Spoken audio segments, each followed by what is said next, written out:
Partia e Lirisë përshëndet mbylljen e hetimeve të stisura politikisht dhe të zvaritura qëllimisht ndaj presidentit Ilir Meta, të cilat kishin qëllim rrëmbimin e tij terrorist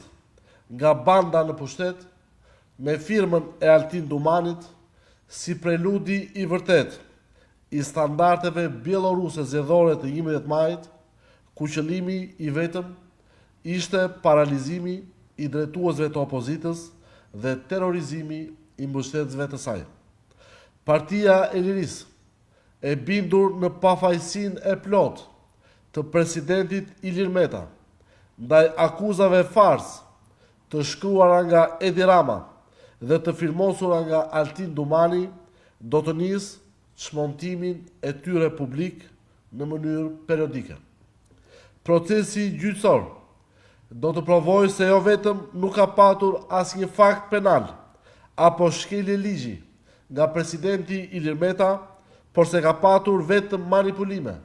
dhe shkelje të ligjit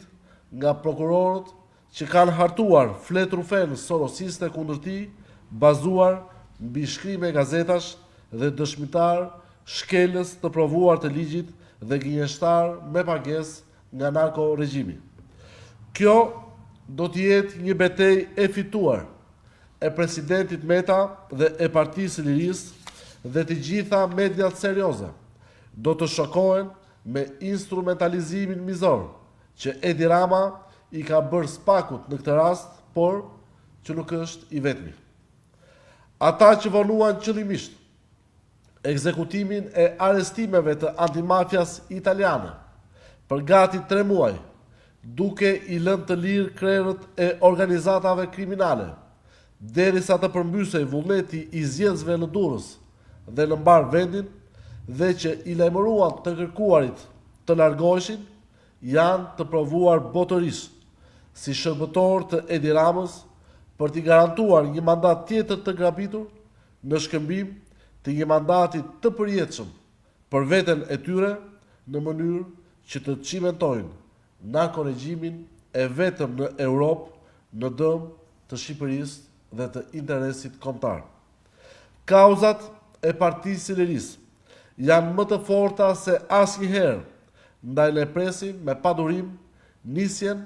e procesit të gjykimit, që ky proces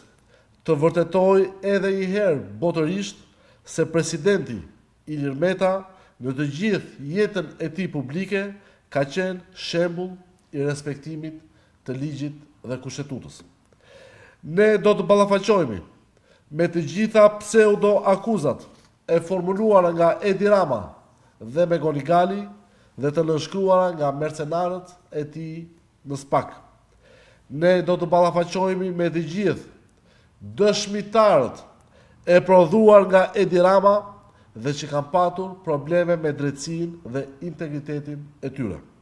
Jemi të bindur në shpartallimin e plot të kësaj farse kundër Ilir Metës si president i Partisë së Lirisë, por edhe si ish president i Republikës, i cili provoi botërisht në Komisionin e Venecias dhe kudo tjetër shndrimin e reformës në drejtësi me 140 vota në Rama Forum me 69 vota dhe me betime të antarëve të gjykatës kushtetuese te noteri Telana. Partia e Lirisë do të dalë shumë herë më e fortë nga kjo betejë, sepse kauzat e saj janë interes ekzistencial kombëtar. Partia e Lirisë po vijon procesin e analizës së rezultatit, të efektivitetit dhe forcimit të pandarshëm të strukturave të saj, si dhe të funksionimit të koalicionit me qëllim përgatitjen për konkurimet e ardhshme zgjedhore. Faleminderit.